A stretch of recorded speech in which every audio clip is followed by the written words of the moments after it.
Good evening, our esteemed viewers. Welcome to the tower at UNN this evening. My name is Dr. Juko, as usual, the host and the presenter of this show. Tonight, we're gonna look at various issues that have trended within Uganda. And what has been so much trending tonight or this week is the issue of corruption. We had a corruption week this week, corruption day this week, in which a lot of issues were expressed. And it leaves one wondering whether there is really a solution of corruption in Uganda. According to one report, corruption in Uganda has eroded trust, weakened democracy, and hampered economic development. Corruption in Uganda is widespread and is seen as one of the greatest obstacles of the country's economic development. This is also seen in the provision of quality public services. Corruption-related challenges in the country stem from the weak separation between the public and private spheres, leading to extensive bad practices and patronage, as well as widespread political corruption. Such corruption challenges are exacerbated by weak law enforcement, which fuels the culture of impunity, particularly with regards to high-ranking officials who are usually involved in corruption schemes. Uganda seems to be a den of corruption, which is eating up the whole structure. This is the discussion that we're going to have today. With me in the studio, I have Professor Milton Alimadi. Professor, you are welcome to the tower at UNN this evening. Thank you. It's my pleasure. Thank you. With me in the studio as well, I have Lawrence. Lawrence, you are welcome to the tower.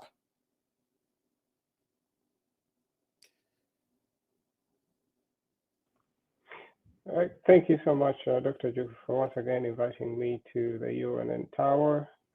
It's always a pleasure conversation, and I also welcome fellow guests, and I hope we do have a good deliberation today. Thank you so much. Thank you very much. Online, I have Stephen Owol, Mr. Stephen Owol, who is from Uganda, on phone in Uganda, who is an economic analyst. Mr. Stephen Owol, you're welcome to the tower. Please, most welcome, and I want to thank you for having me.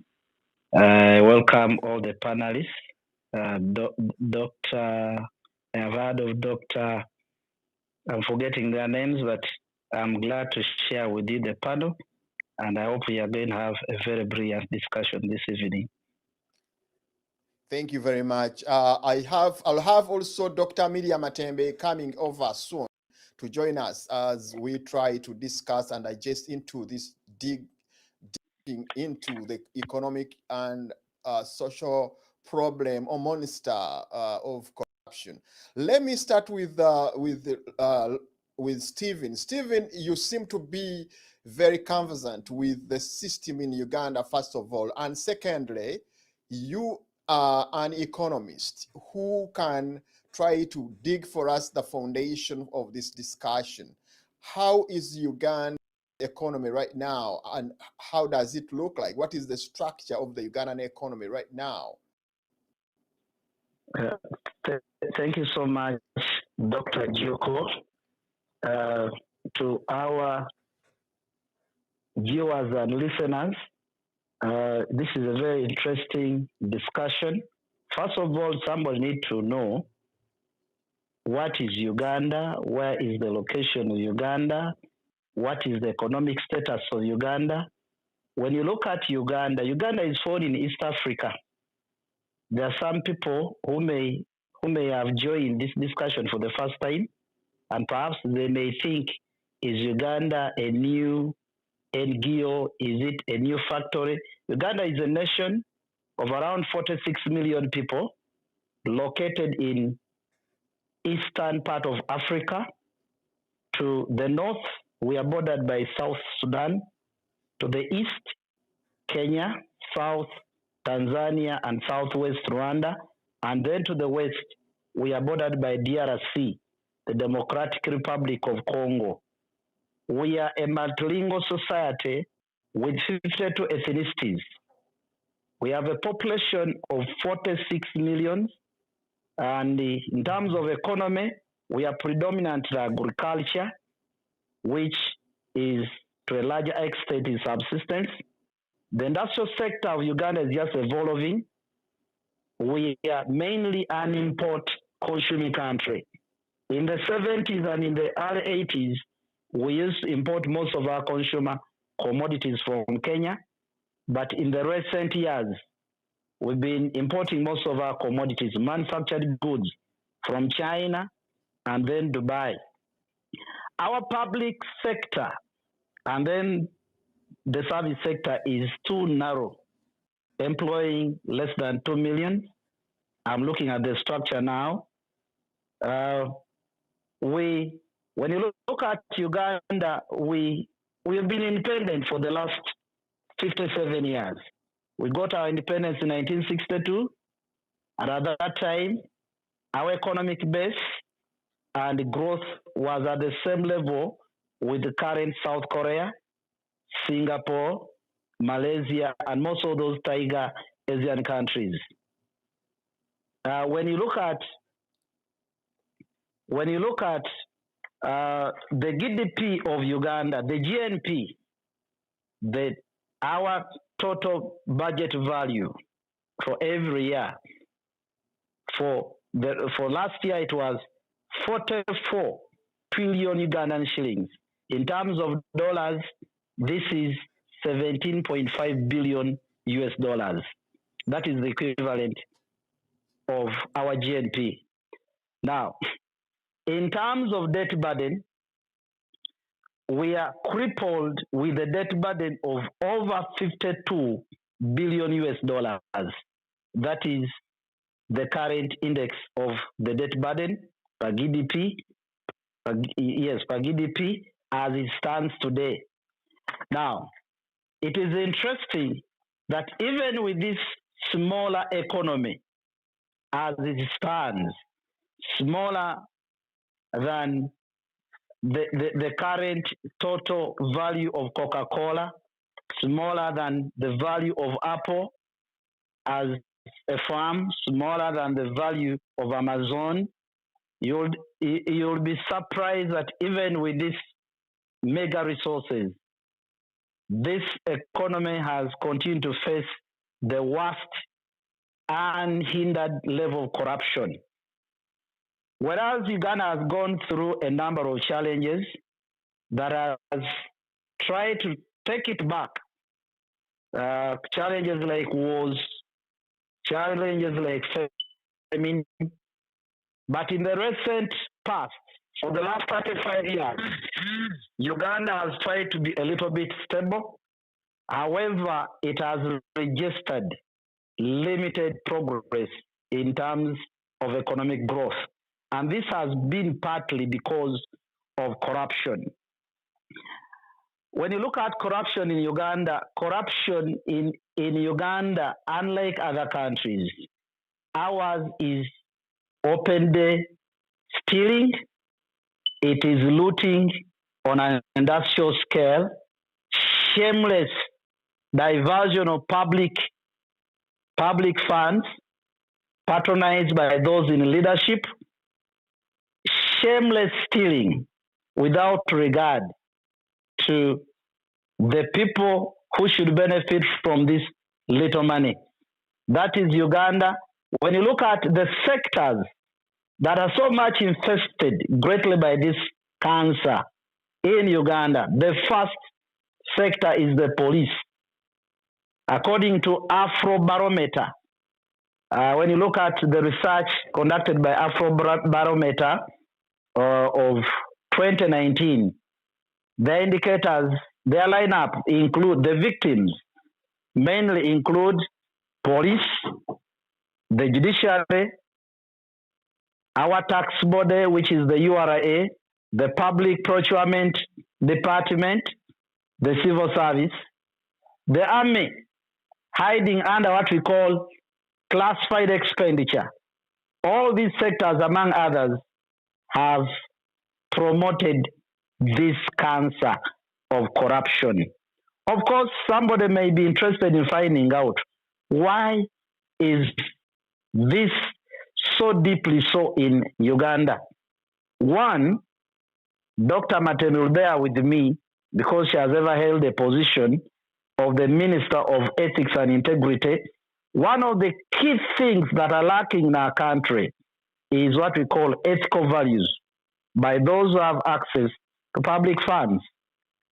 They hold our resources with impunity, with the disregard to who should benefit from these resources. Then another challenge that we have is that other mentality called get-rich-quick mentality. This is a mentality that has really been entrenched in a generation. Somebody graduates from the university. After 1 year, he would wish to have a bungalow, would wish to have a Porsche car, would wish to have a farm. And because there are vivid examples that they have been drawing from, they see people amassing wealth so quickly. And so what happens? They jump on the train. When they get an opportunity to have access to public funds, eventually this one becomes a trend. Then, of course, without forgetting, we have no serious punitive measures to avoid this. When you look at corruption in Uganda, our corruption in Uganda, unlike in other countries, ours is institutionalized. It is institution-led, regime-supported.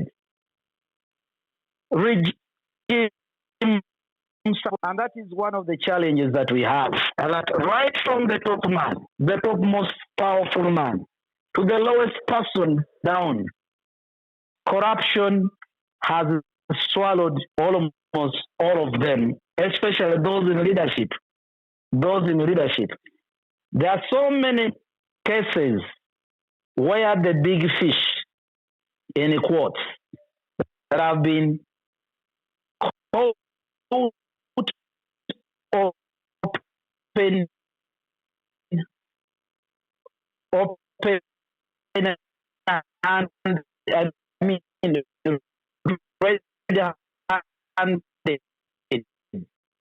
but Yes, Stephen, we seem to have a lag with your picture, with your sound. Well, I'll bring you over later on as we try to work on the sound. Thank you very much. I'll ask my producer to bring a video that is going to introduce the discussion to Professor and Lawrence. Can I have the video right now?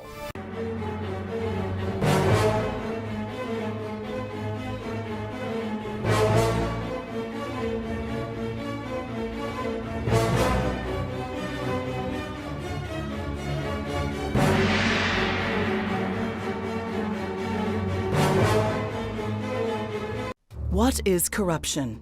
To us, it's simple. Corruption is the abuse of entrusted power for private gain.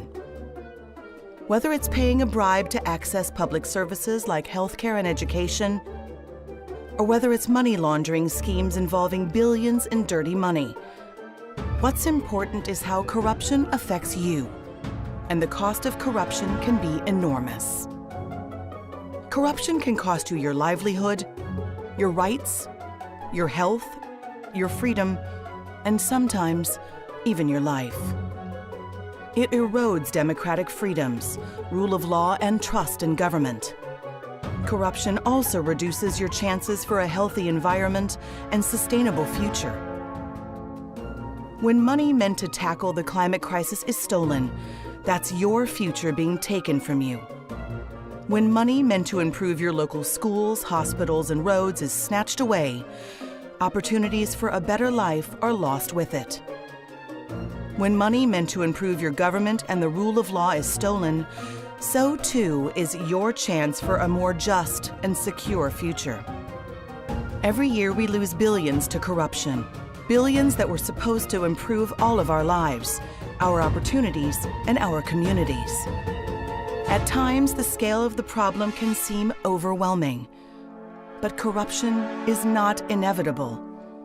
Together, we have the power to stop corruption. Join us.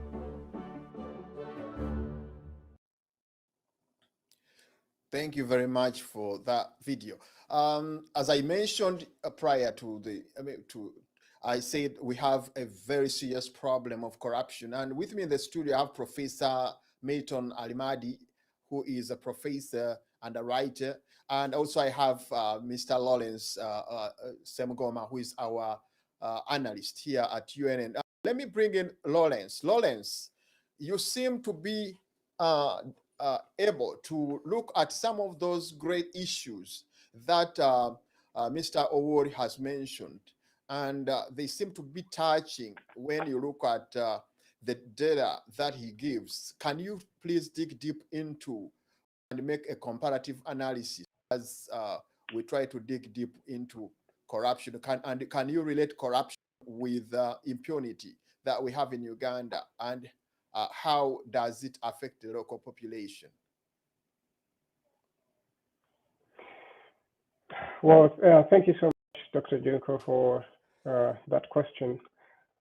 Well, the way I look at corruption is, of course, it comes from the name. Just the meaning itself of the word, and of course, its origin. It comes from Latin, and of course, it just means to bribe or steal. Think of any bad term that is in line with that, and you will have defined corruption in your own way. So it is unfortunately with us, and has been with us timelessly throughout human history, and it seems like it is one of those burdens that the whole world actually suffers. I would tell you that even the least corrupt nations on earth don't have zero corruption. There is some form of corruption, and to a certain extent evident in the public domain or in the private domain. Well, just like Mr. Warrior has just stated, it is enshrined in our basic aspects of humans, just focusing on the value of integrity, which, by the way, is a very vital quality for any entity to have, more so humans. If you just look at yourself as a being, if your heart was not to have the integrity to do what it's supposed to do in your body, you would cease to exist. If it instead preferred to pump maybe water instead of blood, you would cease to exist. So in the same way, human beings, if we cease to just have that fundamental kind of sense of doing what is right, we erode certain other values and, especially trust in the public, which obviously always puts us in a very, very precarious position. So looking at corruption just around the world, I just wanted to focus on what Transparency International does. And I think Uganda is a signatory, or rather a member to Transparency International. I think they have their offices there in Ntinda. So there is at least over 180 countries that are members of this group. And for them, they're trying to measure corruption perception in the public around the world. So when you look at it, when you look at their just recent report, which was published with all the countries involved giving their feedback to this organization, you would realize that over 2/3 of the world of the nations in the world are actually scoring below 50, which means there's too much corruption out there in the world. Now, our average score as a whole world is currently at about 43%. which is very low. If you scored 43 in your school, if you've been part of the education system, you know that is not a very great grade to get today. You more or less just passed, or you've just participated in the whole learning exercise. But and this is what the whole world is pushing out as feedback to Transparency International.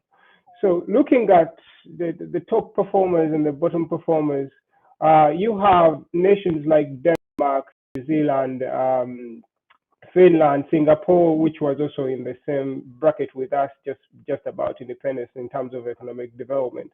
Those are the leading nations that are the top, and of course the list goes on there to show. And I think the least corrupt nation in Africa, I think, happened to be I think it was the Sicily Islands. Those are the ones that are least corrupt of the nations that are closer to Africa.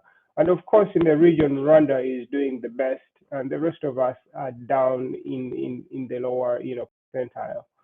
Now, please put in mind that this index is just measuring how the public perceives corruption, globally, and how people perceive something is based on exactly what they experience and what they see every day, happening around them. It is what they go through as they get about their daily lives. If you're going to school to try to get a position in an institution, what is the process followed? Are there certain rules you could bet to get in?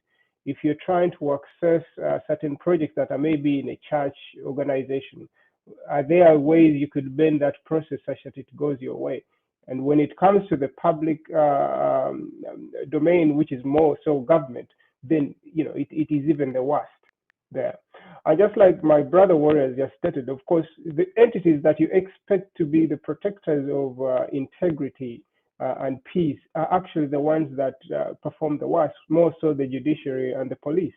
It has been over and over again that always those two are actually the ones that are perceived to be most corrupt. And it's easy because it's where people expect to get some resolve for any conflict they might have faced, or corruption kind of events that they've endured, and they're trying to get some justice, but they don't, and that is really worrisome.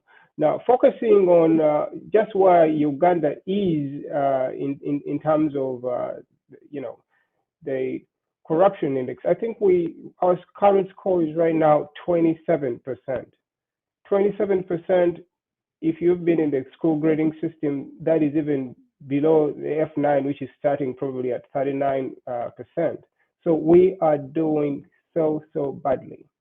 But again, I would want to actually acknowledge Uganda. If this is how people are perceiving it, then I think Ugandans are actually very aware. If this is the feedback we're giving back, that means when we see something, we say something. In some nations, it is harder to collect some of this data.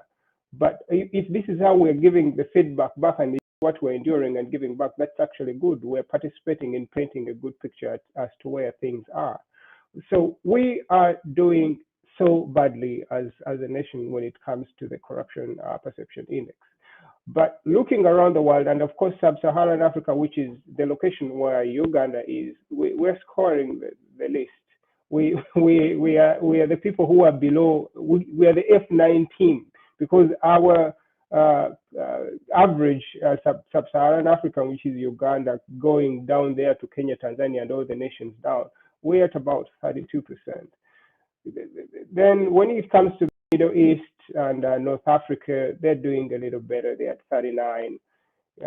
Eastern Europe and Asia is also doing very badly. There's a lot of corruption, and that is worrisome, because the loans that we're taking are actually from Asian countries, and these are not also so clean, against corruption. So God only knows how that is going to play out eventually in terms of these partnerships we're trying to build with these nations. Because if you're two nations or entities that are trying to come together to do business, like for instance, we're trying to attract a lot of foreign domestic investment, and you are choosing a partner who doesn't have a very high, as high a moral compass or is actually in the same bucket as you.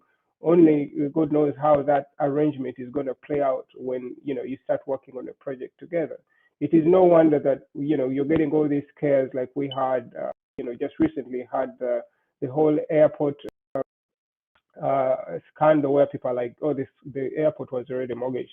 Yes, there is some clauses in there that almost referred to that, but it's not exactly that it is gone yet.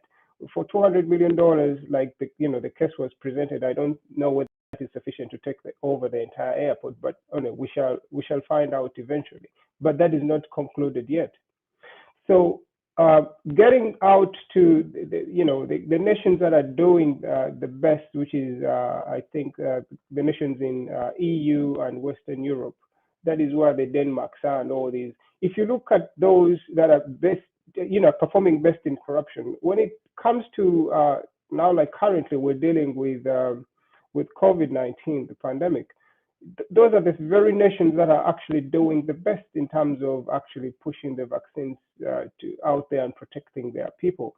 Those nations are actually doing very, very, very well because they are focused, they are clean. There's no one who's going to steal drugs. There's no one who's going to rob anyone. Like the situation we had in Uganda, whereby people had to sell their land, their property, just to pay the bills for COVID hospitalization, which is quite unfortunate. And all the bodies that are supposed to be overseeing all these are quiet. Ministry of Health didn't give a statement or anything. They're like, people just stay home. We don't control the billing process of most of these hospitals. The government was quiet. The tax body was quiet. But if you ask them whether they actually were able to get taxes off all these very bills that the private hospitals were charging, I think your guess is as good as mine. Probably they didn't pay any or so. But I think that presents a picture of where corruption is. People are perceiving it, or rather are aware of it, and they are giving their feedback to at least bodies like the Transparency International.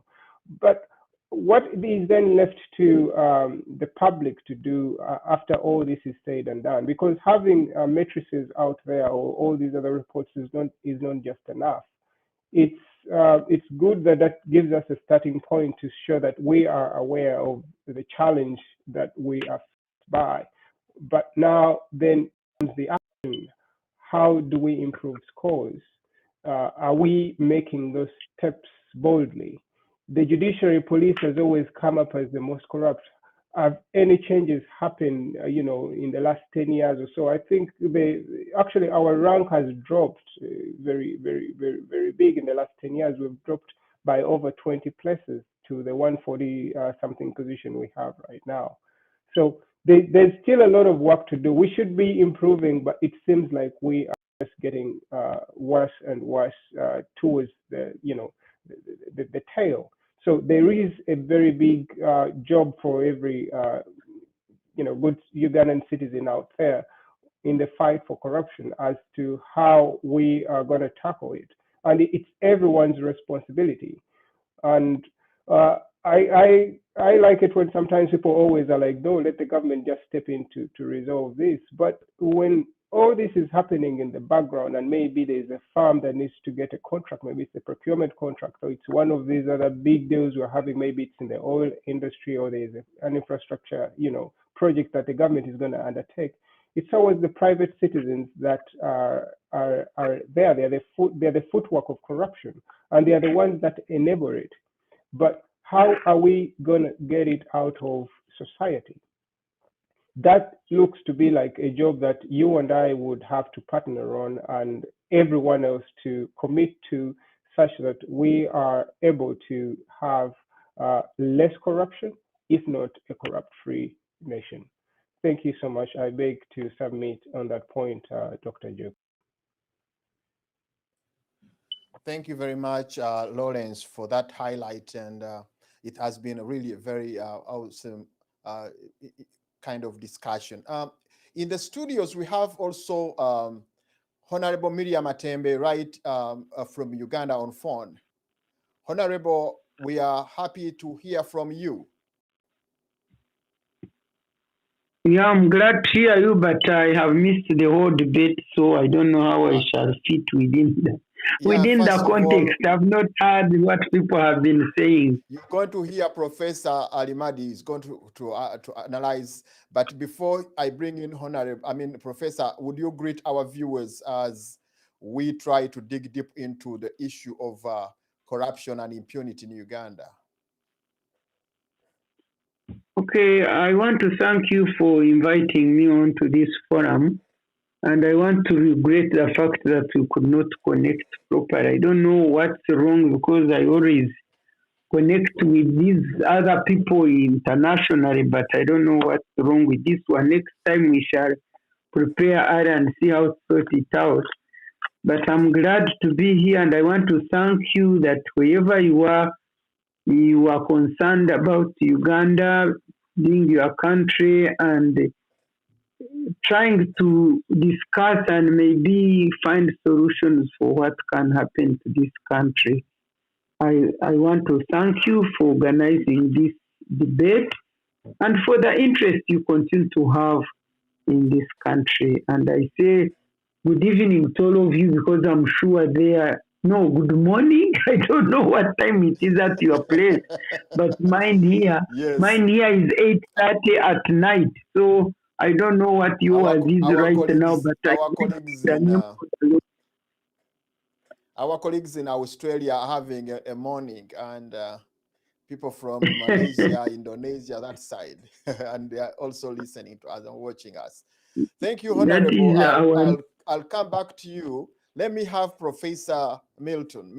Professor Milton, you've had Stephen trying to analyze, digging deep, giving a very good kind of background, and then Lawrence has also given a comparative analysis of Uganda vis-a-vis other countries that have corruption, and he says corruption is not only in Uganda, though we always refer to the possibly the rate, the magnitude of corruption. Would you also dig deep into corruption in relation to the general observation, and then you relate it to Uganda and relate it with impunity in Uganda? First of all, thank you for having me on your show. I am honored to share the podium with Honorable Miriam Matembe and my other colleagues, Awar and Lawrence.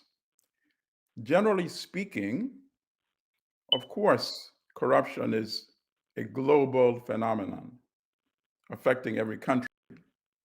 The only issue is to what extent is it fought effectively? To what extent is it condoned by the governments of the respective countries?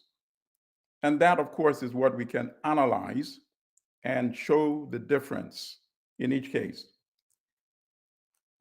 And then, as an overview, I would like to touch upon what Awar mentioned in terms of the overall impact of corruption. I think corruption is just one manifestation of us in African countries generally failing to deliver to our people. We have not used the state effectively to marshal our resources and to improve the lives of our citizens. And to give you a comparison, if you go back and look at World Bank data, I'm not a very big fan of the World Bank, first of all, because I believe if the World Bank was meant to develop African countries, why have they not succeeded since the institution was founded? But nevertheless, they keep good data. So let's look at some of the data. In 1960, the per capita income of China, the People's Republic of China, was 89 US dollars. Uganda was about 65, I believe. Ghana was almost $200. Ghana's was more than double that of China. Now, let's look at where these three countries are today. China has become a global power, an industrialized country. China's per capita income ranges anywhere from $11,000 to $15,000. Ghana is about 3,000. Uganda, as you know, is less than $800. China not only marshaled its resources to develop its economy, but it also fights corruption aggressively. The penalties are very severe in China, as we know, and it even involves death sentences. Now, let's be honest when we are dealing with Uganda. Because when you talk about corruption, it implies that there's normalcy, and then some people act in a dishonest way, in a criminal way. And that is how you can define a corrupt environment. But what if corruption is actually the normal environment in a country? Then how do you even define corruption? Let's be serious. When a civil servant is corrupt, when a police official demands for money for functions they're supposed to do ordinarily, when a judge demands the same thing, when a soldier does the same thing, when a normal person on the street asks for official compensation, when it's so routine and normal, then how do you even define corruption in that context? The fish stinks from the top in Uganda, and we know that too. And if we are serious about combating corruption, we have to address that. Otherwise, we will be engaging in public relations. Just like when you have government officials in Uganda come out, say, oh, we're going to fight corruption. They even organized a march against corruption. And some of the most corrupt characters were participating, in that march, and we know that for facts because some cases have been adjudicated and information has come out to show the corruption. It is very difficult for an official who's corrupt in Uganda to be subjected to a trial and to be convicted. Why is this? Because the state itself is corrupt and the state controls the system. So let me give you one example where the trial did not occur in Uganda and where the evidence resulted in some convictions and it implicated the very top people in Uganda, including the individual who refers to himself as the president of Uganda, and that's General Yoweri Museveni. A trial occurred here in federal court in New York of an individual named Patrick Ho. He is a Hong Kong businessman, a Chinese individual. And in that trial, it was alleged that the individual wanted to procure business advantages for a big Chinese company. So he engaged in conversations with Sam Kutesa, who was Uganda's Minister of Foreign Affairs. And when they started the conversation, he had become the president of the General Assembly of the United Nations in 2014. And I believe I know why the United States started monitoring the conversation between Kutesa and Patrick Ho, because I believe we played a role in that in terms of our reporting.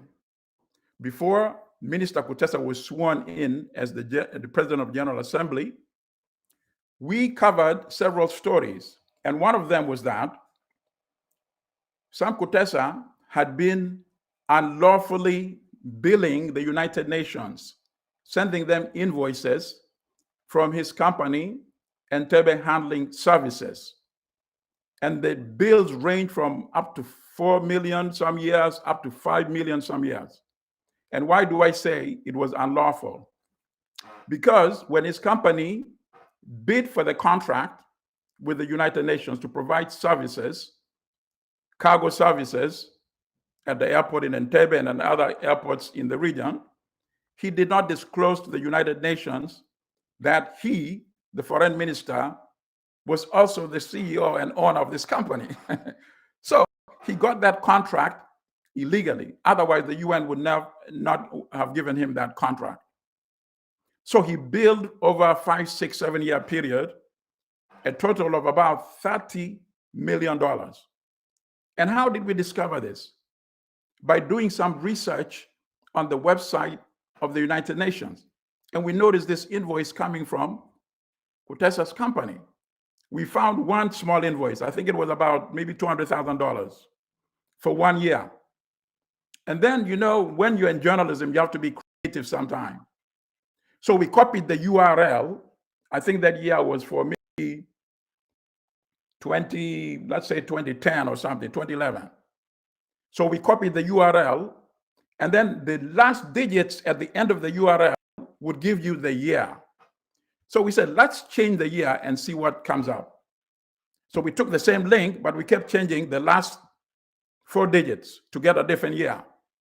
And lo and behold, it yielded invoices of millions of dollars being paid to Kutesa. So we went to the United Nations. We said, do you know this company is owned by Uganda's foreign minister? Can you imagine the US Secretary of State having a company and getting a contract with the United Nations? Of course not. He would end up in jail. So what did the United Nations do? They panicked. They went and they deleted all those invoices from their website. So now you have the United Nations covering up for Kutesa's corruption. And of course, we don't believe that Kutesa keeping all this money for himself, you know? So anyway, United Nations covered up for Kutesa. He became the president of the General Assembly. But when we found the evidence of this corruption, we sent it to the US officials to get comments, including the FBI and the Department of Justice. They did not respond to us. Unbeknownst to us, because of that information, they started monitoring Sam Kutesa's phone. So that is how they heard his conversation with Patrick Ho, the Chinese individual from Hong Kong, and they also heard his conversation with his boss, General Museveni. And they started compiling information for a criminal case. So then, this is what they alleged the deal was. For Uganda to give to the Chinese company concessions in the oil industry at Entebbe, on Lake Victoria, the island, to build a casino there, to build a railway in Uganda, and some real estate deals. And they were supposed to form a joint company, which would be jointly owned by the Chinese company, Sam Kutesa, and General Museveni. And as a down payment to get this deal going, Kutesa asked the Chinese individual, Patrick Ho, for $1 million. And he shared this between him and his boss, General Museveni. How did the US gain jurisdiction to try this case in the United States? This is how they gained jurisdiction. Kutesa's $500,000 was wired using a New York City-based bank. And that is how the US took jurisdiction over this case. General Museveni's money was not wired. I think the boss is a bit smarter than Sam Kutesa.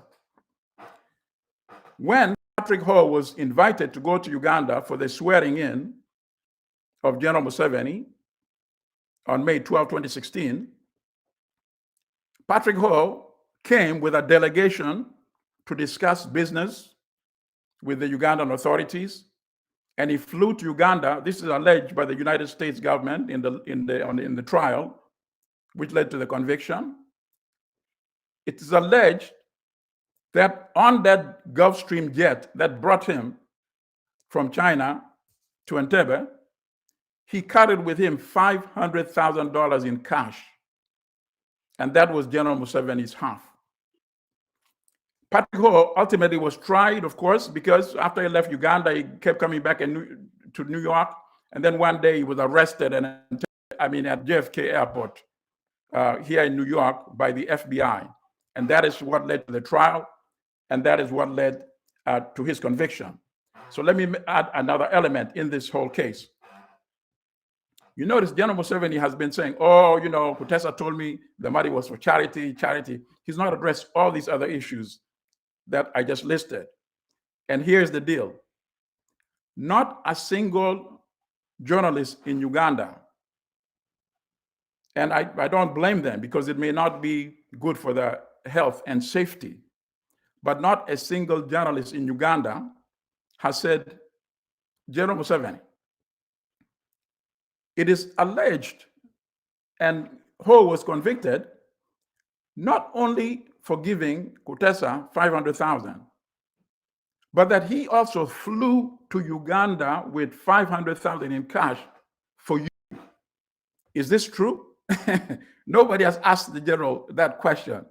And it would be very difficult for him to respond because he knows that the US has been wiretapping all these conversations. So for him to come out outright and deny it, it would be very difficult, especially if the US can prove that they have the evidence by monitoring to show that indeed he received the 500,000 calls. No one has asked the general that question. So this is one example of a clear-cut case that the fish stinks from the top. And my submission is that we can talk about all these issues until kingdom come if we don't deal with the fact that the most senior authorities in Uganda are, in fact, corrupt. And then the next question will be, how do you expect the corrupt people to fight corruption? That's an exercise in futility.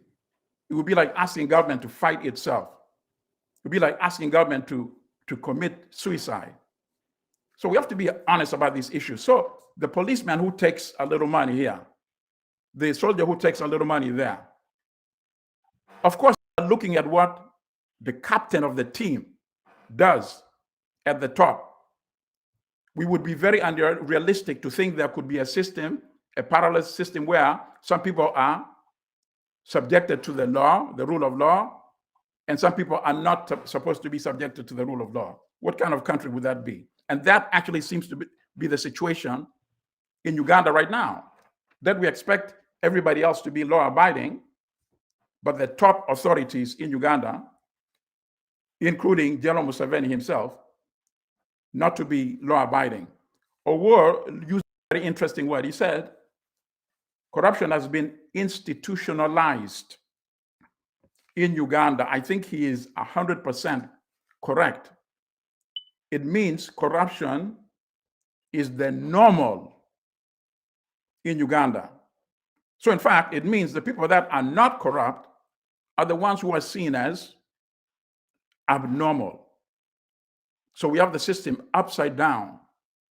And you have to ask yourself this question: what can be more corrupt than stealing elections? Think about that.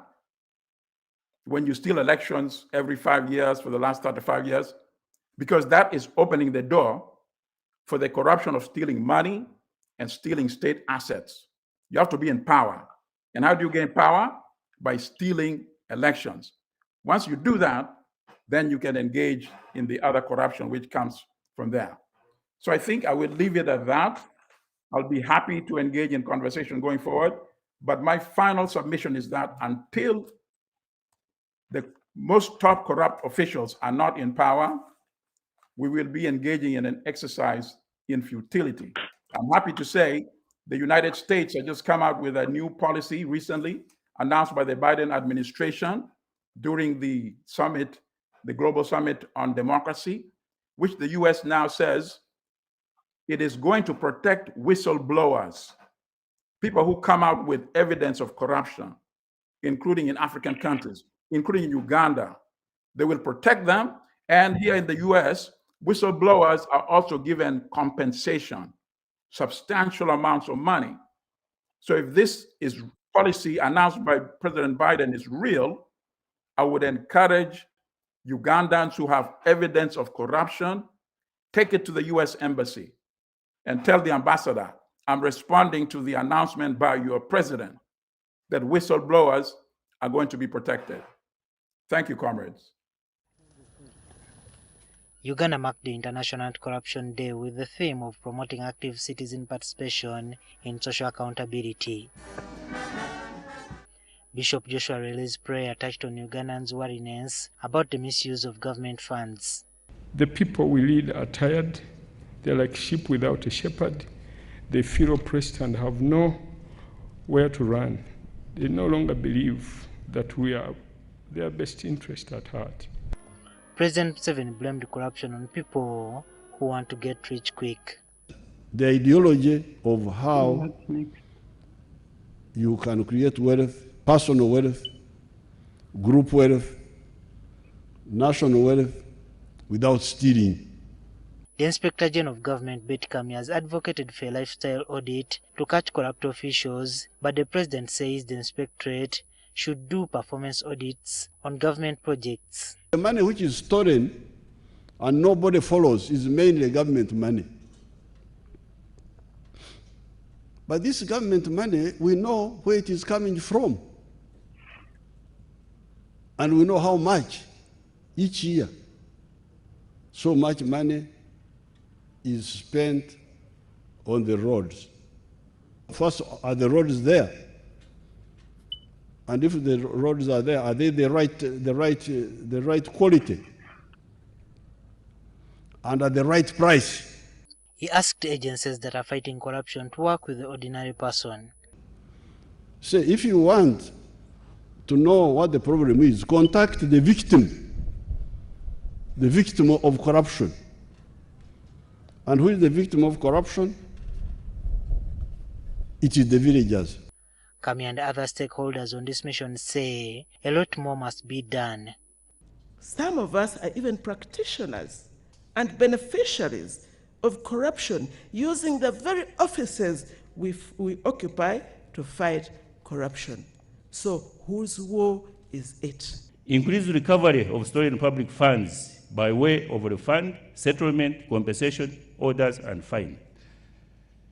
C. Severe punishment of all persons involved in corrupt practices and economic sabotage.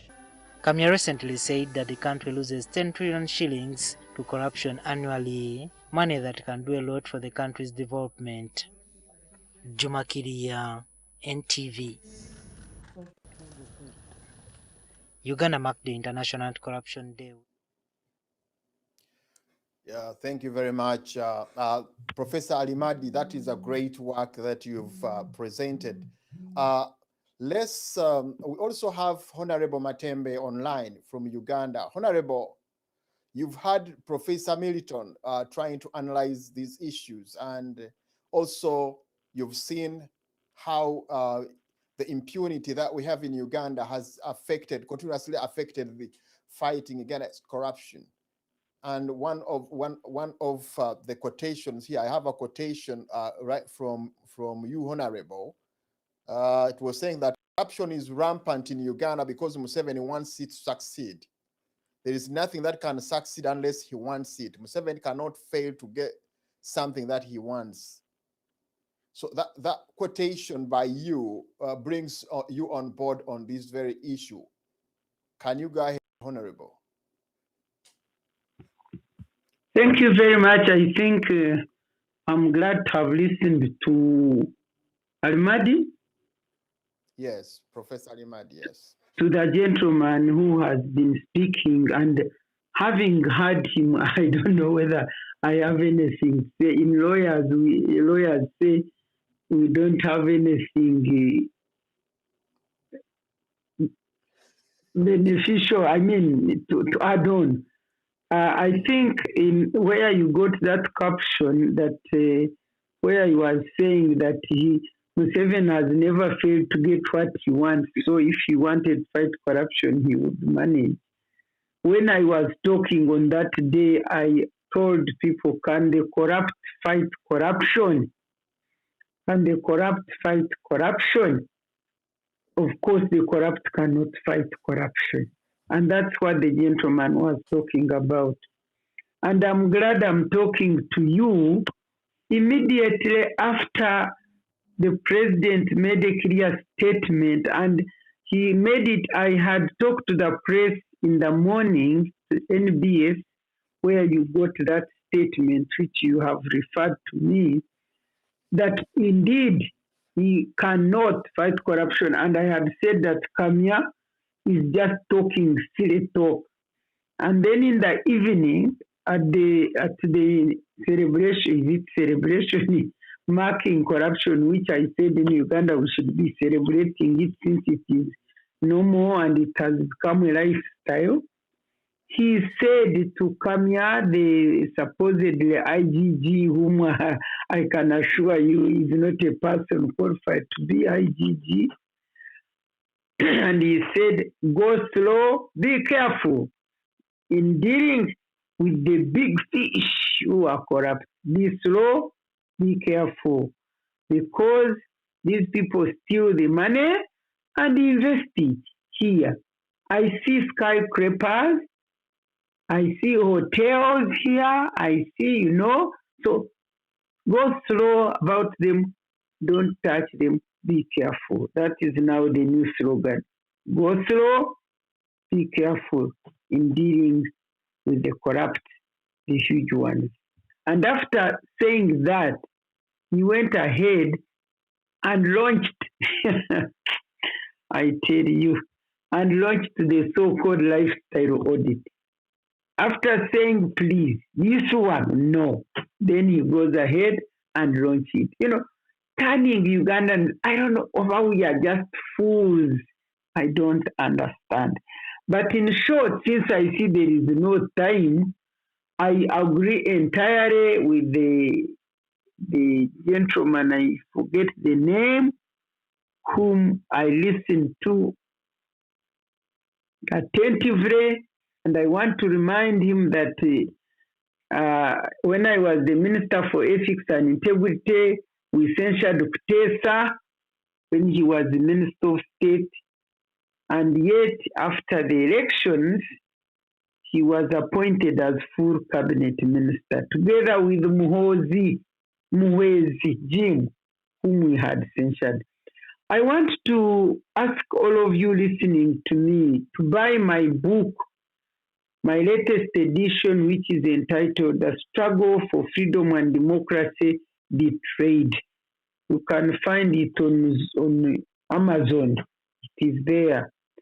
When you read that book, you will know. And we would even stop talking about corruption in Uganda, because corruption is a lifestyle. I want to tell you that the professor there ended with that statement. When you get power through corruption, the ladder which you have used to get power is corruption. Can you remove that ladder? How will you go down? Because whenever you climb up, you have to go down.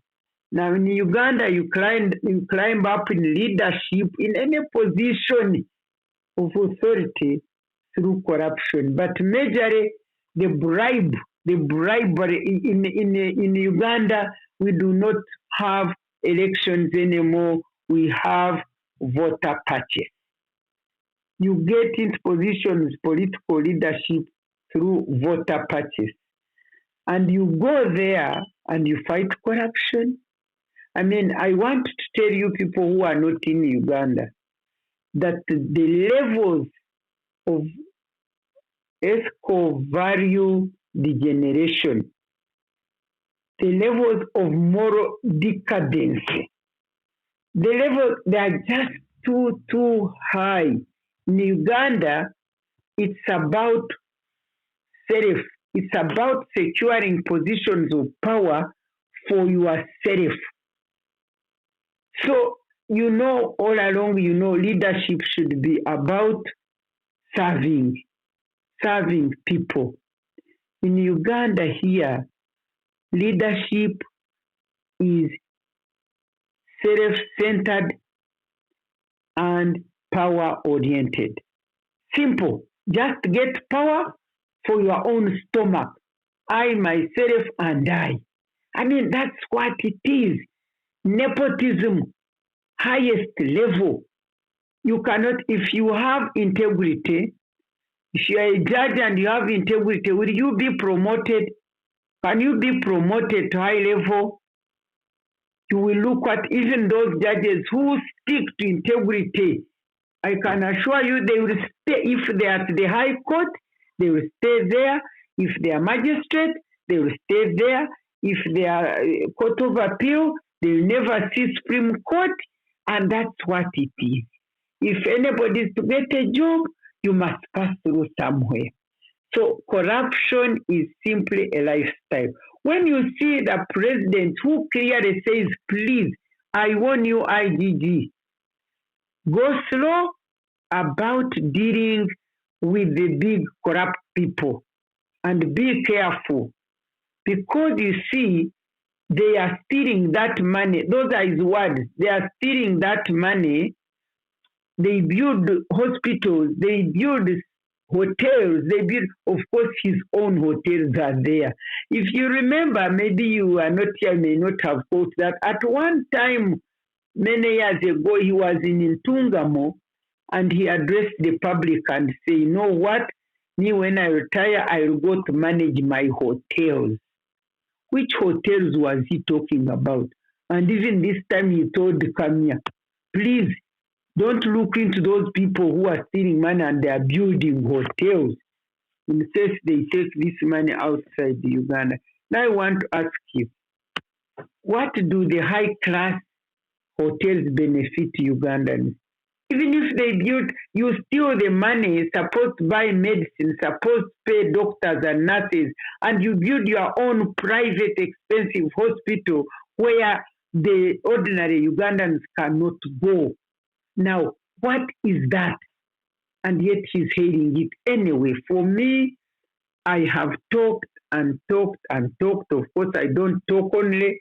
I also act, deal with people who are unjustly treated, who suffer if I can manage to do it. But I want to conclude in support with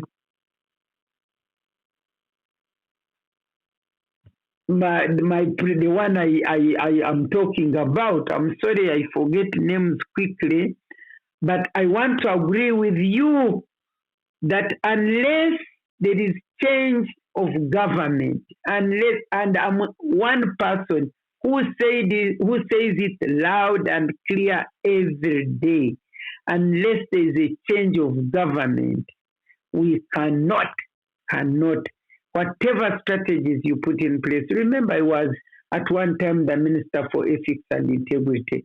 Please pick my book and read it, because I document all the challenges, everything that I saw. You catch thieves, he reappoints them in positions of power.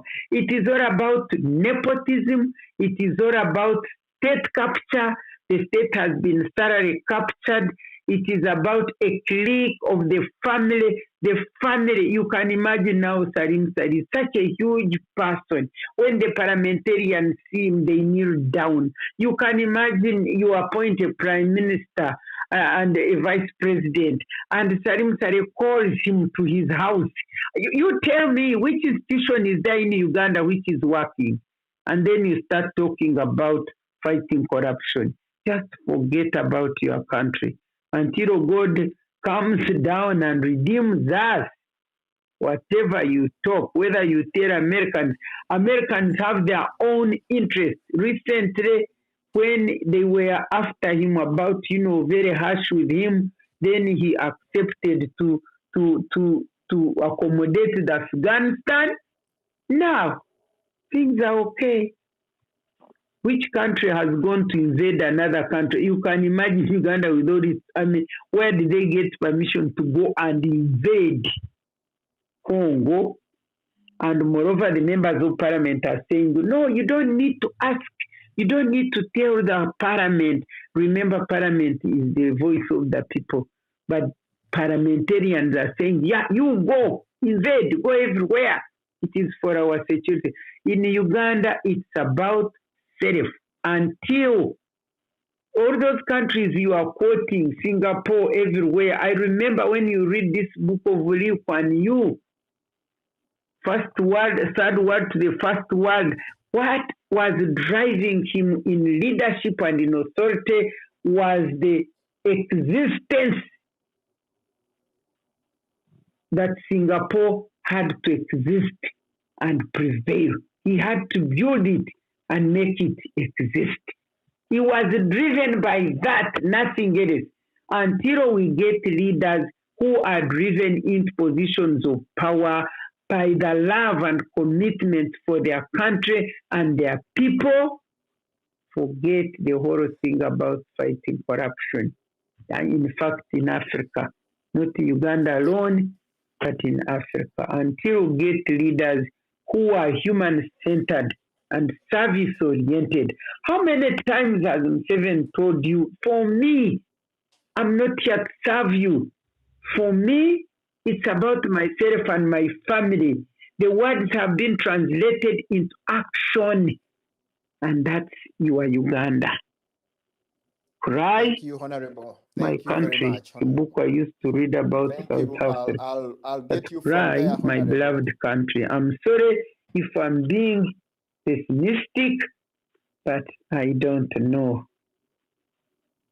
Whatever you are doing, do it in a way that this government must go.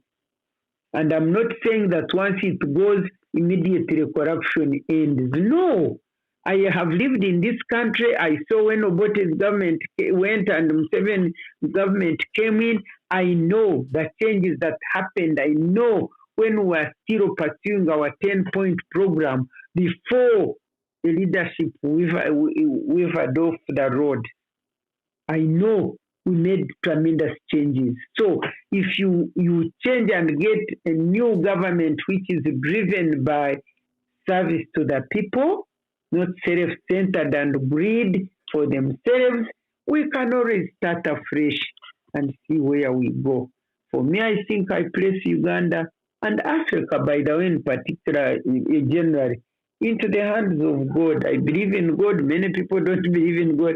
But what I know, there is the book of Ecclesiastes which says that whatever has been has ever been, and whatever will be, will be. And things come and things go, and they change and go. So things can always change. God can always turn things around. And in fact, where we have reached, we really need God's grace and intervention to change things around. Otherwise, if the young doctors cannot get their money, they are suffering, and the response is just to sack them. Internal medics, just sack them. That is the response. Is this working for Uganda? So I'm sorry to tell you this kind of thing, but I'm not alone. Me, I live here and I know what is happening. I don't depend on books or reading books only, but I see what is going on. It is very sad. ESCO values nowhere. Very few people think about humanity. It's just about my stomach, myself, and my clan.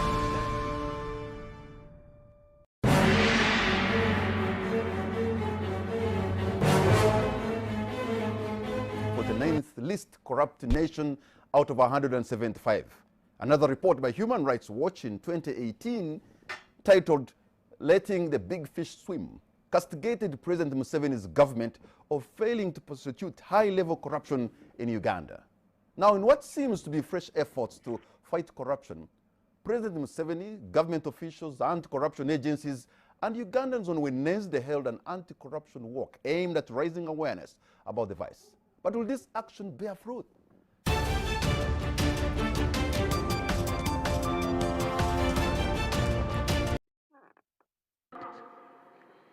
The corrupt is my wife.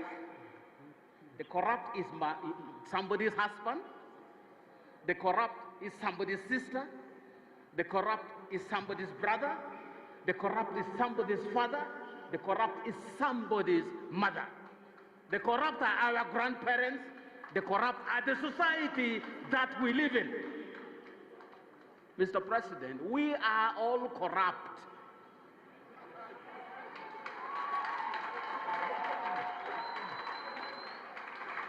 Let's cut the pretense, Mr. President. Let's stop being corrupt. We all are guilty as charged. Let anybody challenge me, Mr. President. Unless we take this from our own front lines and extend the frontier to cover other areas, it's a waste of time. It's a public show for nothing.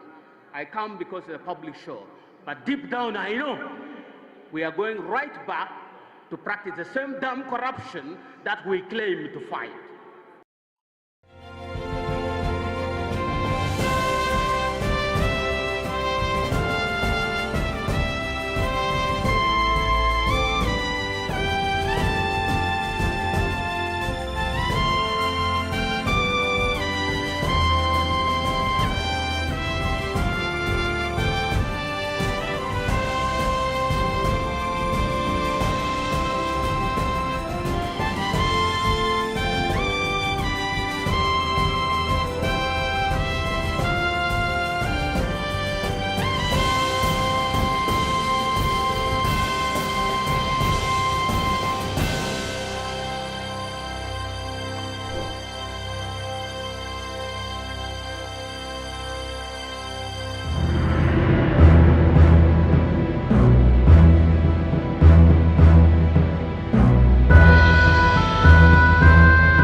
Welcome back from the break as we try to discuss a lot of issues. Yeah, as you know, time is not our best friend as regards this show. We usually have to stop at, within 2 hours. But as we continue to make some sense of the issues that are taking place in Uganda, as I told you, I have on with me Professor Milton Alimadi, and I have also Dr. Honorable Miriam Matembe, and I have Stephen Owori, who is an economic analyst away from Uganda, and then Samson. Lawrence, who is also a forensic analyst. We are trying to wrap up as we go down into the last session or segment of this show. Professor, I wonder whether I have, is Stephen online? Stephen, can you hear us? I can hear you. Stephen. I am online. I wonder whether I can have Stephen online. Yes, I can hear him. Yes, Stephen. Stephen, I think you've also heard how this all these have been trying to analyze these issues. Can you please go ahead and wrap up your analysis as we try to wind up? Have you given me chance?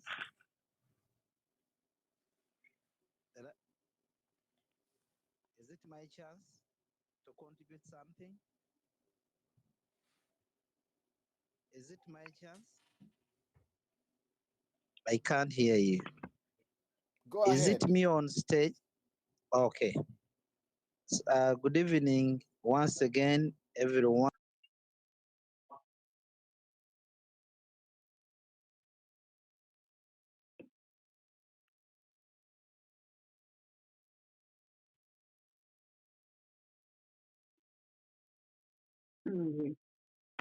Where has it gone now? My biggest interest is that in Uganda, Stephen, go ahead, Stephen. yes, in Uganda,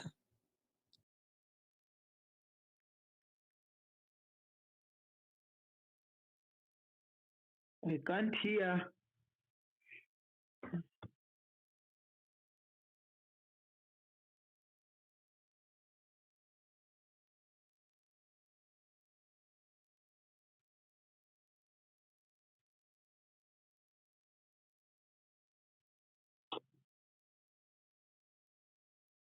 We have lost Stephen, and let me bring over Professor Milton. Professor Milton, it seems like there is need to analyze, to relate the impunity that you have talked about with the fight for fight against corruption. Because when you look at the will of the president seems to be totally down, and yet you look at what happened between the president and the IGG, the so-called IGG, the way he was trying, to bring it over that. Really trying to show the impunity that we have in Uganda cannot be removed. So in this regard, I want you to look at that quotation. The face of corruption is that lifestyle which is not commensurate with the people's legitimate source of income. That expensive car, that mansion, those family holidays abroad, expensive schools abroad where you take children which do not commensurate with your source of income is a face of corruption. That is what IGG said. Would you, Professor, look at the impunity vis-a-vis corruption fight? Well, I think Dr. Matembe said it perfectly. You can't, corrupt system can't fight corruption. I think everything we are seeing is just public relations. That quote that you just displayed and we read sums it up, but it also affects every member of the government. It affects their boss, General Museveni himself. So obviously, as I said earlier, it would be like committing suicide.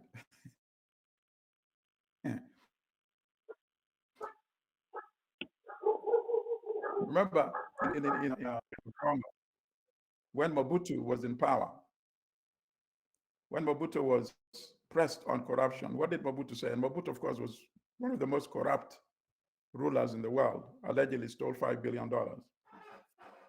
Mobutu told his ministers and officials, he said, don't steal too much. That's the best he could say. Mobutu could not bring himself ethically to say, do not steal, because he was the chief thief himself. So how can the chief thief tell people not to steal when he himself was still stealing? So his compromise was, do not steal too much. Those were the famous words of Mobutu. So in Uganda, we have something similar. I just gave you one example where in a trial, it was conclusively shown with a conviction of the involvement of General Museveni himself in corruption. So that statement that you read applies to him as well. How is he going to fight that statement? When it says income that is not consistent, the lifestyle that is not consistent with your income, your legitimate income, that he's also subjected to that. So how can he honestly say Yes, this is a good statement. Pursue it all the way to the end.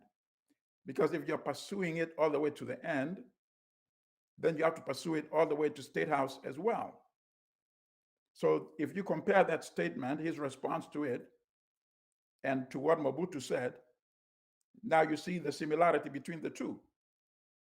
Mobutu could not say fight corruption 100% because it will affect him too, the late dictator Mobutu. So similarly, in Uganda, General Museveni cannot say fight corruption all the way to the end. Because if you are to do so honestly, it would affect him, would affect his immediate inner circle, it would affect his family, it would affect General Saleh, all those other big fish who are the most corrupt elements in Uganda. The big fish will not allow the smaller fish to be more corrupt than the big fish. So I agree 100% with Dr. Mateba. Unless we have a change in government, it is an exercise in futility. It is an exercise in public relations. And as I said earlier, there's no worse corruption than stealing elections. Because after you steal elections, then you start stealing money, you start stealing state assets. So that's my response to the issue of impunity. Thank you very much, Professor. Again, Professor, before we engage in Stephen, I wonder whether Stephen is online. Before we engage in Stephen, Professor, again, when you look at some of these, Stephen, do we have you, Stephen, online? Yes, yes, I can hear you. Thank you very much. The issue of corruption, as mentioned by, you have had Honorable Matembe, you have had Professor, and you had Lawrence. It seems like yes, it becomes very impossible in Uganda to be solved because it is from the top. Yes. What is your take about this? No, I think, thank you so much, Dr. Juko, and all the panelists. It is very unfortunate that along the way, I lost connection and I do not know what other members have contributed. But it is very true that corruption in Uganda is very systematic, institutionalized, patronized by those in leadership. And because of that, it is absolutely very hard to kick out corruption. When you look at the report, the recent report by the IGG, the leakages that are happening every year, 10 trillion Ugandan shillings, equivalent to 3.5 billion US dollars. If you can look at the real work of that money in Uganda, for instance, that money would construct 2,333 schools, each school worth 5 billion, like the one Seven recently constructed in memory of his name in Tanzania. A 5 billion worth school would have around 2,000 of that nature. Would have around 1,750 health center fours, and where each health center would be worth around 7 billion, that is 2 million US dollars, would have around 3,500 kilometers of first-class tarmac, would have around 350 factories, each one worth around 10 million US dollars, employing around 1,000 workers. It is so unfortunate that all this money is being swallowed every year, implying that in a term of 5 years, that is close to 100, that is close to 50 trillion Ugandan shillings. A lot of money, a lot of money. Now, in Uganda, As long as the regime prevails, it is very hard, very hard. Efforts have been made. There would be strong institutions are there. We have the anti-corruption court, where they only array these small fish. We have the IGG, who is very toothless. We have the Public Accounts Committee. We have the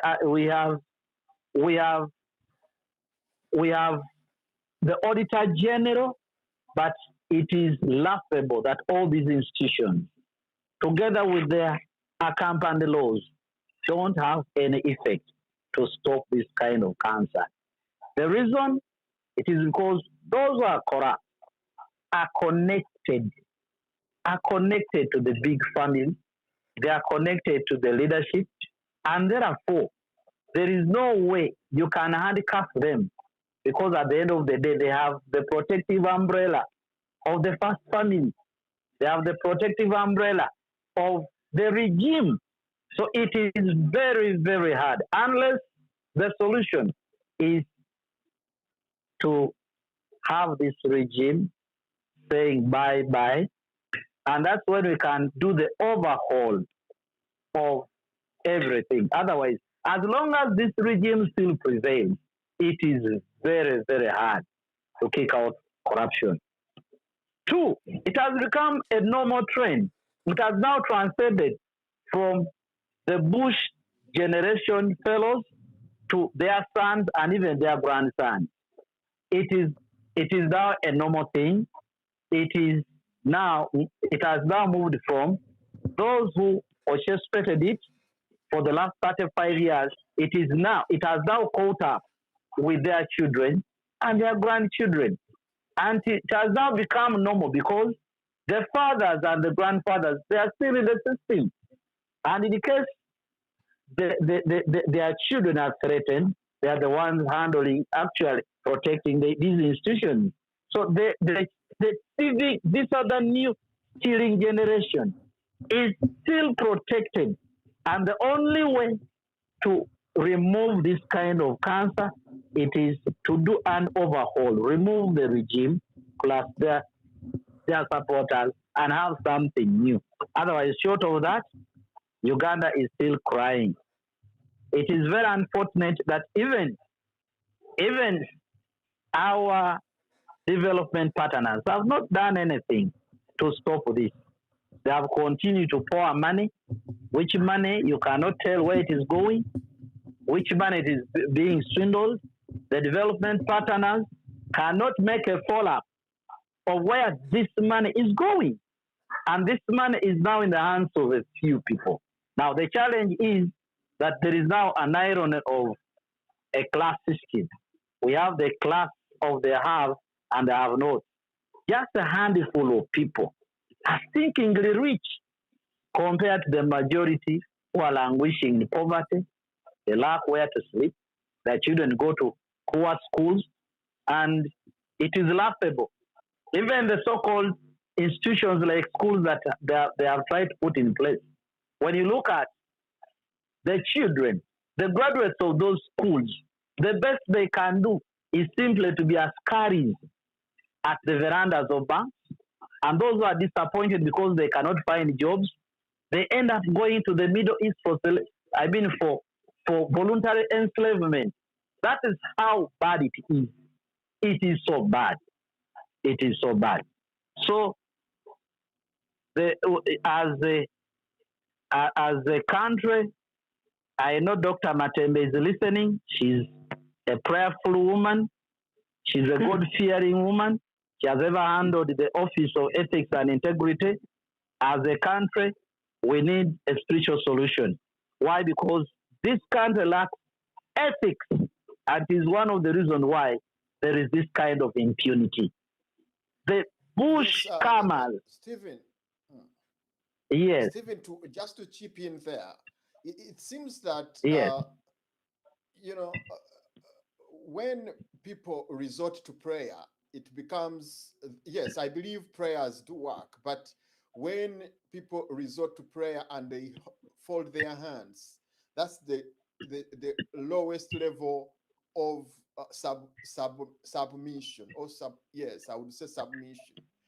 So it seems like people have lost it and have resorted to prayer, which prayer cannot go without action. Yes. No, So what's Doctor, your take over that? the reason why I was desperately talking about prayer is because we are frustrated. We have tried everything possible. Yeah. We have been hit and been pushed to the wall. We have tried all legal means to change this regime. But because we do not control the gun, we do not control the money. I mean, we've been frustrated for the last 35 years. We've been trying legally, and we have failed. Politicians have talked. People have complained. But I mean, the people who are wielding power, they have said the death here. Now, the biggest question is, what do we do? What do we do when your hands are tied, your legs are tied, and you know that there is impunity going on, but you have no alternative? What do you do? It is true, we have lamented. If you may follow the history of this country. I want to chip in there, Stephen. Yes. It seems like one of the biggest problems, I would say, in Ugandan situation are the politicians. The politicians who tend to go fetching milk from a well where they cannot get milk, rather they get water. Yes. Every time people, the regime prepares for election, and they do the same script. They read from the same script. They rig election. They have the electoral commission. They have the police. They don't allow their opponents to campaign. Then they rig elections. Then the script goes on, and they are encapsulated at their homes, those leading politicians. Yes. And then the president is re-announced as a new president for a new term. But they continue going there. If they knew that they could not get what they want, if they cannot be put in power, then why should they go back to the election? Now, I mean, what difference would it make if they boycotted, for instance? Would it stop these tyrants from continuing with their agenda? Would it stop them? It wouldn't. Whatever is happening is just a mockery. The elections that are put in place, they're a mockery and a sham.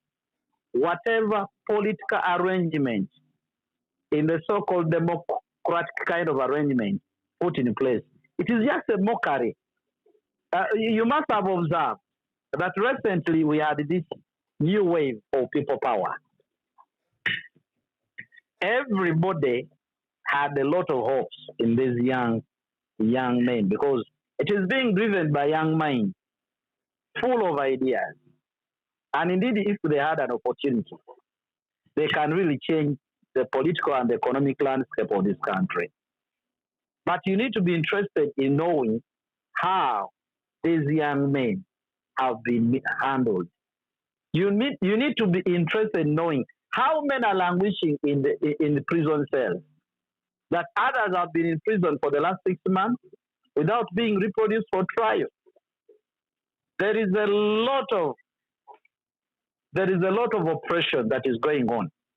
When you pull out your head to try to contest against their bread, against their seat, against their will, you would be tormented. Dr. Besigye has been a very resilient man. He has undergone all sorts of torture under this regime. We thought now that he had set aside, these young men would now carry on the baton from him. But I'm telling you, when you oppose to this government, even when you oppose to this government legally and peacefully, you would be branded a rebel. There is an ongoing scenario of the two MPs who are languishing in prison. You know that there are trumped up cases against them. Yet for sure the regime knows that these young men are innocent. Everybody knows that they're innocent. They are representatives of people in Kampala. Whatever case that is being imposed on them took place around 120 kilometers away from the city, from where they represent. You wonder how they had influence to whatever took place 120 kilometers away from where they represent. And they had people to be murdered in that place. So for me, the only solution right now is for all Ugandans to rise up. It is very unfortunate that when it comes to corruption, corruption kills the minds of even the most brilliant people. Now, the less educated and the peasant population that we have, it makes even the situation worse. Remember, when you look at our election, it is under what we call universal suffrage. Those who understand the issues and those who don't understand the issues, they all participate. Now, with the corruption, these who don't understand the issues. You have to wind up. Stephen, you need to wind up. I'm caught up with the time. I think the discussion. Yes. Now, in conclusion, in conclusion, apart from prayers, the descending political groups must work hard to educate the masses, to show them what they must do, to show them how much they are losing by sustaining such unethical regimes. If the masses are enlightened, I believe somebody in Karamoja will appreciate to have a regime change. Somebody in Kisoro will appreciate to have a regime change. Somebody in Kabong, somebody at the corner of Moyo, and then somebody down in Mutukula, they will all appreciate to have a regime change. It is very unfortunate that with the corruption, people are simply bought with, small items. People are given small pieces of bars of soap in exchange for their votes and in termination of their destinies. And that is it. And that's how this regime has kept on manipulating people for the last close to 40 years. So it is very important that such discussions of this nature are organized. It is very unfortunate that this type of discussion is only free outside the boundaries of Uganda. It is very unfortunate that we cannot have such free discussions. You must have watched that even in platforms of this nature in Uganda, there is a lot of censorship, that people are not at liberty to speak their mind. We have very wise minds in Uganda, but you speak your mind at a risk. So there is a lot of fear that the regime has instilled in people. So that kind of fear is a very big problem that we must get rid of it. So as I conclude, I want to pray. Our viewers, as you conclude, yes. Yes. As I conclude, I want to congratulate all the panelists who have participated into this very serious discussion. And I know some of them are not Ugandan, but they are very much concerned about what is happening in Uganda. Please, we continue to ask for your great ideas on how we can change the face of our country. Just imagine 3.5 billion lost every year. US dollars, that's a lot of money. In 5 years, that is close to 17.5 billion US dollars. That money can make a robust change in this country. May the Lord God bless you. Hear from you next time. I remain Stephen Ward from Kampala, Uganda. In his recent economic monitoring activities in the Bunyoro sub-region, a lot of wrongdoings like corruption, mismanagement of public funds, and abuse of office while implementing government programs were exposed. To this effect, 50 civil servants are under investigations. This impunity must stop immediately, and all those in the above described habits need to stand forewarned that they will face the regrettable actions or consequences for their acts. Indeed, Parliament is discussing introducing laws that will make corruption and other offenses very costly. Such actions are in tandem with President Yoweri Museveni's gospel against corruption, as recently emphasized in the closure of the cabinet retreat in Kololo. I have reports about people who have been asking for bribes from companies and businesses. This must stop. Some of us will be very unpopular among the corrupt, but we shall be very, very popular among the many who need services of government. And I want to toe the line of our masses, of our voters, whom we promised to give service to them. It is a call which, upon taking oath in June 2021, I, Echweru Musa Francis, ministers were challenged to steer the crusade against, and upon assuming office, some newly sworn-in ministers affirmed commitment towards the fight against corruption. I don't want so much English when I come to the sub-county. I'm not coming to listen to English that, this is. I just want you to take me and show me the road. In 2019, 2020, we did this road.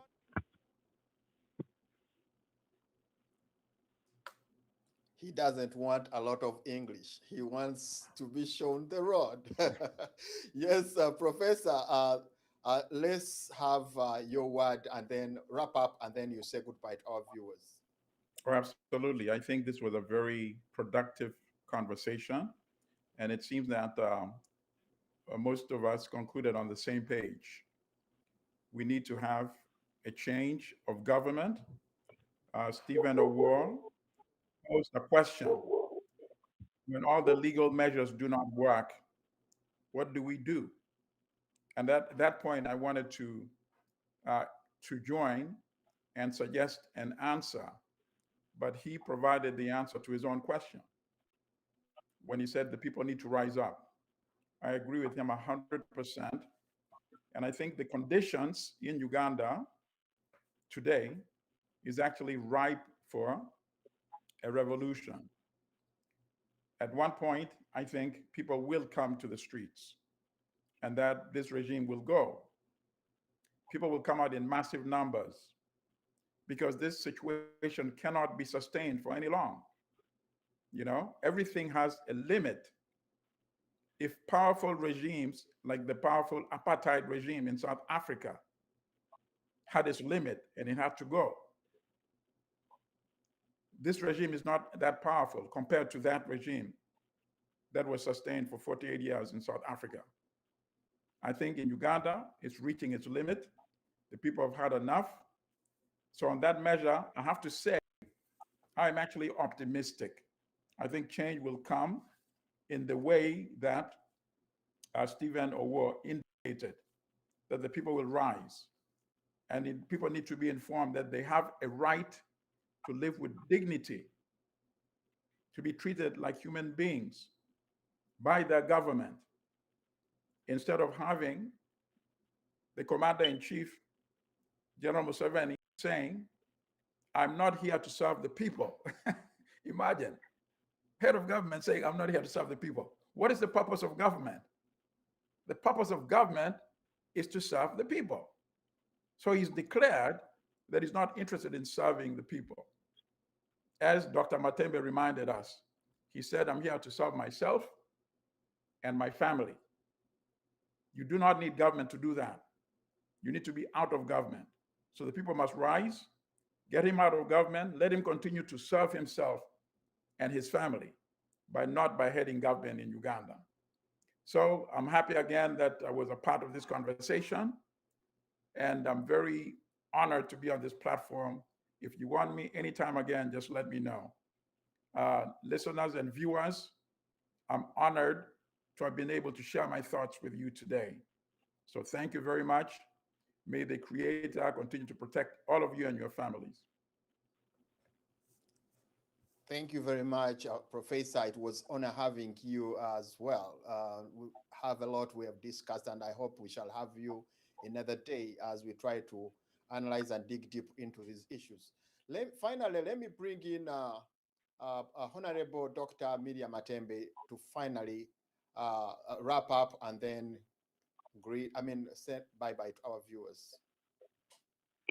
Thank you very much. I've been able to listen to Professor and to listen to Stephen from Uganda, and we are speaking just the same language. And yet we are not in touch. We are not in connection. We are not in touch. We are pouring our hearts here on this forum. And that shows you where Uganda is. Now, I want to go back. When Stephen says Emilia prays, yes, I pray. Let me tell you, at the gate, at my gate with no wall, with nothing, there is a sign, angels on guard. And that's why I have been able to speak the unspeakable, to talk anything I want to talk about this government, and they keep silent because I'm sure my God protects me. And I want to say that Ugandans, that's why I say I leave the matter to God. Ugandans, I have seen Ugandans who are being bought by 1,000. Let me tell you, you may not have known that because of the neglect of the elderly people, with no insurance, with no care, just rejected as spent grain, and yet the elders are the shoulders upon which Uganda stands now. When they said that they should go to Parliament, I said this is the time I must go and talk for these people whose land is grabbed, whose children are beating, throwing out of whatever. And I went there knowing that me, Miria, with my voice, with my passion, with my commitment, the elders will know what they want, and therefore they will choose me to go and speak for them and make sure that their issues are integrated into the development structure of this country and development plan. And I went and offered myself. You should have been there. I saw these old people being bought as pancakes. I looked at them, I said, then that's why God wanted me to go there, see that actually, the rottenness. If me, Miriam Matembe, the way I am, and those who are my age, can be bought off, then what morals are there left in this country? And even up to now, Museveni is very brilliant. He planned, you remember 50 years of patronage, what was it called, dynasty? He planned it when we were not aware. He knows the Ugandans, he knows they cannot rise up. So when you see us telling you, God, please know that there is power in God. And I wish everybody even was playing, you people. They have gone to witchcraft, they've gone to demons, this country is sold prostitute. I am telling you, we need the power of the Most High God who gave us this land. And for me, I believe that the way he may engineer the situation and turn it around, I'm not focusing on Ugandans themselves rising up because they will not rise up. Let me tell you, Stephen was saying they should educate the masses. Do you educate masses when you are gagged? When you have no platform to talk? When you cannot say anything, they arrest you. So how do you reach the masses? Let me tell you, I happen to be the chairperson for Citizens Coalition for Electoral Democracy. This is a coalition of many Ugandans across this country. And our role has been to ensure transparency and integrity in electoral processes. And last election, when I was elected to be a member of this body, because of what they know I am, the Electoral Commission refused to give us observer status. They refused to allow us to observe elections. We went ahead, and for us, we observed and wrote a report on election observation and released all these evil things that took place. And you know what? We have been suspended indefinitely.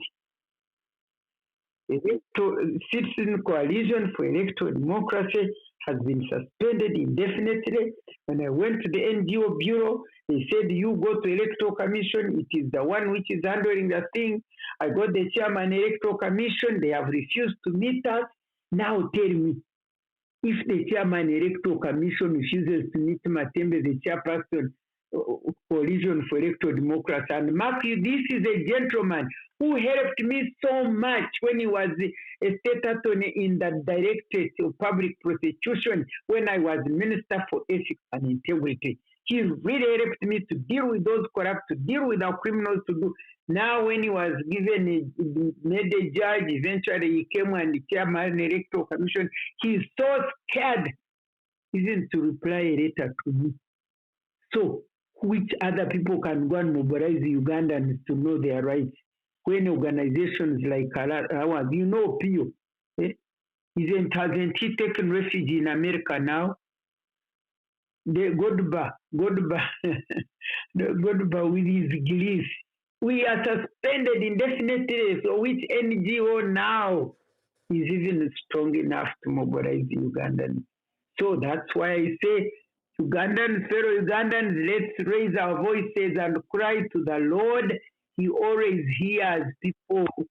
He will hear us and engineer a situation, and out of nothing, we shall see something happen. That is if we have faith, believe, pray, and each of us does the little they can do. I'm sure my talking makes some kind of difference somewhere, somehow. And even your action anywhere makes a difference. Continue to organize these Zoom, these debates, and we share our views so that you know out there what you are doing. You know what you can do with us in order to see what to do. Thank you very much for your kind attention. Thank you, Professor, for talking that good. And then, Stephen, I thank you. You should meet me. I have never met you. Let us meet and see how we can also do our thing here in Uganda. Thank you so much. Thank you, Honorable. Yes. Thank you. It has been a pleasure. And I believe we shall continue with this discussion as usual. It has been a pleasure. We have had a lot of interaction here and there. And I thank you very much, Honorable. I thank you very much, Professor Milton. And I thank Stephen and Lawrence. It has been a wonderful show. For our viewers, it is always a continuation from where we have stopped. And we believe that this is going to help us instill in you that sense of being nationalistic to your country, and also trying to put across anything that you think can help. We in the diaspora are doing what it can to make sure that we secure our country from the vampires. For our viewers, we really thank you very much for viewing us all the time and spending all that time with us. Don't forget that next in the program is Tonight with Henry Gombia, who will be hosting a very important person as well. Thank you very much, our viewers. I thank our producer who has done everything, and we hope to see you next week, the same time, the same day. Good evening, good afternoon, good morning to the rest of the world. Have a wonderful day, have a wonderful week, and have a wonderful weekend. Bye-bye.